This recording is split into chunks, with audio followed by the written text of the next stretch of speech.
17 নৱেম্বৰত তেজপুৰৰ সাহিত্য ভৱনত অনুষ্ঠিত অসম নাট্য সন্মিলনৰ কেন্দ্ৰীয় কাৰ্যনিৰ্বাহকৰ সভাত অংশগ্ৰহণ কৰি স্বনামধন্য নাট্যশিল্পী নাট্যযোদ্ধা এগৰাকী প্ৰবীণ শিল্পী আমাৰ সকলোৰে শ্ৰদ্ধাৰ দুলালদেৱে কিছু মন্তব্য আগবঢ়ায়। অসমীয়া খবৰত সেই মন্তব্যখিনি প্ৰকাশ পোৱাৰ পাছত সেই পেপাৰৰ খবৰটো আঁত ধৰি আজি এটা প্ৰেছ মিট আয়োজন কৰা হৈছে। মই বিশেষকৈ আবাহনৰ দায়িত্বত থকা হিচাপে মোৰ দায়বদ্ধতা অনুভৱ কৰি এই সংবাদমেলখন আয়োজন কৰিছোঁ। আটাইকে মই স্বাগতম জনাইছোঁ। মই প্ৰথমতে অলপ কৈ দিব বিচাৰিছোঁ তেওঁৰ বক্তব্যখিনি পেপাৰৰ মতে, অসমীয়া খবৰৰ মতে তেওঁৰ বক্তব্যখিনি কোনখিনি কথা উলিয়াইছে যে গ্লেমাৰৰ পাছত দৌৰা ভ্ৰমণৰ কোনো আদৰ্শগত কথা নাই। সুন্দৰী নায়িকাক এক প্ৰকাৰ তৈলমৰ্দন কৰা মালিক গোষ্ঠীয়ে কোনোদিনে অন্যান্য কৰ্মচাৰীৰ দুখ বেদনা বুজিবলৈ চেষ্টাই নকৰিলে। আনহাতে ভাবিব নোৱাৰা হাৰত নায়ক নায়িকাক টকা আদায় দিয়া ভ্ৰাম্যমাণ গোষ্ঠীয়ে স্খলন নমাই নিছে নাট্য সাহিত্যলৈ। এনেধৰণৰ অভিযোগ তোলাৰ লগতে তেখেতে এই চুটি কাপোৰ পিন্ধাৰ পৰা আৰম্ভ কৰি বিভিন্ন ধৰণৰ বক্তব্যৰে ভ্ৰাম্যমাণক তেখেতে সমালোচনা আগবঢ়ায়।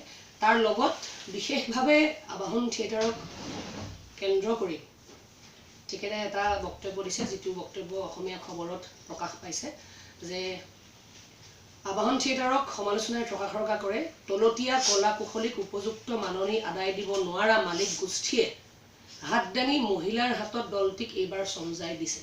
এই বিশেষ বাক্যকেইটাৰ ওপৰতে মই আচলতে আজি বিশেষকৈ আপোনালোকক চবকে আমন্ত্ৰণ জনাইছোঁ।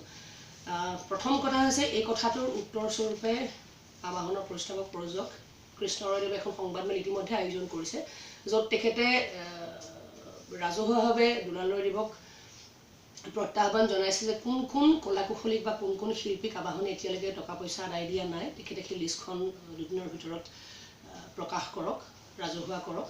আৰু দ্বিতীয় কথাটো হৈছে এগৰাকী মহিলাৰ হাতত অৰ্পণ কৰাৰ বিষয়টো যে উত্থাপন কৰিছে, আমি আটাইয়ে বিশ্বাস কৰিছোঁ যে সমূহ মহিলা জাতিটোক তেওঁ কিন্তু অশালীন মন্তব্যৰে অতিমাত্ৰাত অপমান কৰিছে এই কথাষাৰে। কাৰণ কোনো সংবিধানত লিখা নাই যে এগৰাকী মহিলাই থিয়েটাৰ নাট্যগোষ্ঠী এটা চলাব নোৱাৰে। কোনো সংবিধানত লিখা নাই যে কোনো মহিলাই আগভাগ ল'ব নোৱাৰে। আৰু এতিয়াৰ সময়ত য'ত আমি মহিলা সম অধিকাৰ, য'ত আমি পুৰুষ মহিলাৰ বিভেদ নাৰাখি আমি সমানে আগবাঢ়ি যোৱাৰ বিজ্ঞানসন্মত এটা যুগত আমি বসবাস কৰোঁ, তেনে এটা যুগত কিন্তু এনে এজন পুৰুষা ব্যক্তিৰ পৰা এনেকুৱা ধৰণৰ অতি তুচ্ছ মানদণ্ডৰ বক্তব্য আমি কেতিয়াও আশা নকৰোঁ। আৰু তেখেতক মই এটাই কাটৰ অনুৰোধ কৰিছোঁ যে ভ্ৰাম্যমাণে ইতিমধ্যেই আজি বিগত ইমানটা বছৰে দশক জুৰি নাট্য সাহিত্যলৈ যথেষ্ট পৰিমাণৰ ভাল ভাল নাটক উপহাৰ দি আহিছে। আৰু তেখেতৰ ব্যক্তিগত যদি কিবা ভ্ৰাম্যমাণৰ জগতখনক লৈ ক'বলগীয়া থাকে, আমাৰ ক'বলগীয়া একো নাই। কিন্তু আক্ৰমণাত্মক সুৰত কেৱল এখন থিয়েটাৰক বাছি লৈ সেই থিয়েটাৰখনৰ ওপৰত কালিমা সানিবলৈ চেষ্টা কৰাটো আমাৰ কাৰণে বৰ দুখজনক হৈছে, বৰ লজ্জাজনক হৈছে। আচলতে মই তেখেতক কৰজোৰ এটাই অনুৰোধ জনাব বিচাৰিছোঁ, তেখেতক আমি যথেষ্ট সন্মান কৰোঁ। তেখেত এগৰাকী অতি চিনাকী নাম আমাৰ অসমীয়া সংস্কৃতিৰ জগতখনত, নাট্য সাহিত্যত। তেখেতৰ পৰা এনেকুৱা ধৰণৰ মন্তব্য আমি কেতিয়াও আশা কৰা নাছিলোঁ আগতে। আৰু অনাগত দিনত তেওঁ অন্ততঃ মহিলাক উদ্দেশ্যি এনেধৰণৰ তুচ্ছ মানসিকতাৰ প্ৰদৰ্শন কৰি এনেকুৱা ধৰণৰ মন্তব্য যাতে কেতিয়াবা আগলৈ নিদিয়ে, তাৰ কাৰণে আমি তেখেতক অনুৰোধ জনাইছোঁ। আৰু এই গোটেই বক্তব্যখিনিয়ে আচলতে আবাহনক যথেষ্ট পৰিমাণে নিজৰ সুনাম ম্লান যোৱাত মানে আগবাঢ়ি গৈছে। আৰু মই যিমানখিনিলৈকে আবাহনৰ লগত জড়িত হৈ আছোঁ, বহুত থিয়েটাৰ চলি আছে এতিয়া। আবাহনৰ এটা নিজস্ব সুকীয়া নাম আছে। কোনো ধৰণৰ কলা কুশলী শিল্পীয়ে আজিলৈকে আবাহনত চুক্তিবদ্ধ হোৱাৰ পাছত তেওঁৰ চুক্তিগত টকা পইচা কেতিয়াও নোপোৱাকৈ আবাহনৰ পৰা যাবলগীয়া হোৱা নাই। আৰু খুব সন্মান সহকাৰে মই নিজে এগৰাকী শিল্পী হিচাপে আবাহনত বহুত বছৰ কাম কৰিছোঁ। আৰু মোৰ লগত চাগে প্ৰত্যেকজন শিল্পীয়ে এই কথাটো ক'ব, কলা কুশলীয়ে ক'ব যে চেণ্ট্ৰেল গভৰ্ণমেণ্টত চাকৰি কৰাৰ নিচিনা হয় যেতিয়া আবাহন থিয়েটাৰত থাকে এজন শিল্পী কলা কুশলী। কাৰণ দৰমহাটো অতি নিয়াৰিকৈ অতি সময় উপযোগীভাৱে প্ৰত্যেকজন শিল্পী কলা কুশলীক অতি সসন্মানেৰে আদায় কৰা হয়।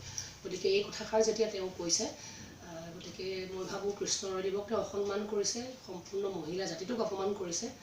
আৰু মই যিমানখিনিলৈকে চেষ্টা কৰি আছোঁ এই বছৰ আৰম্ভণিৰ পৰা এতিয়ালৈকে অতি নিয়াৰিকৈ অতি সুকলমে দৰ্শকৰ আশীৰ্বাদত আবাহন থিয়েটাৰ চলি আছে আৰু অনাগত দিনতো আবাহন থিয়েটাৰ এনেকৈয়ে সুকলমে চলি থাকিব আৰু কাৰণ ৰাইজৰ আশীৰ্বাদ আছে দৰ্শকৰ আশীৰ্বাদ আছে গতিকে তেখেতক মই সংবাদমেলটোৰ যোগেদি এটাই মাত্ৰ অনুৰোধ জনাইছোঁ যে ভৱিষ্যতে অন্ততঃ মহিলাক উদ্দেশ্যে এনেধৰণৰ অশালীন মন্তব্য বা তুচ্ছ মন্তব্য তেখেতে কেতিয়াও নকৰে যেন কাৰণ তেখেতৰ ঘৰতো এগৰাকী মহিলা আছে গতিকে আৰু আজিৰ দিনত আচলতে আমাৰ কাৰণে খুব আশ্চৰ্যজনক হৈছে যে এতিয়াৰ সময়ত মহিলা পুৰুষৰ মাজত সেই বিভেদ অনাটো বা তফাত অনাটো তেখেতৰ নিচিনা এগৰাকী বৰেণ্য ব্যক্তিৰ কাৰণে কেতিয়াও সমীচীন নহয় মোৰ বক্তব্য সেইখিনি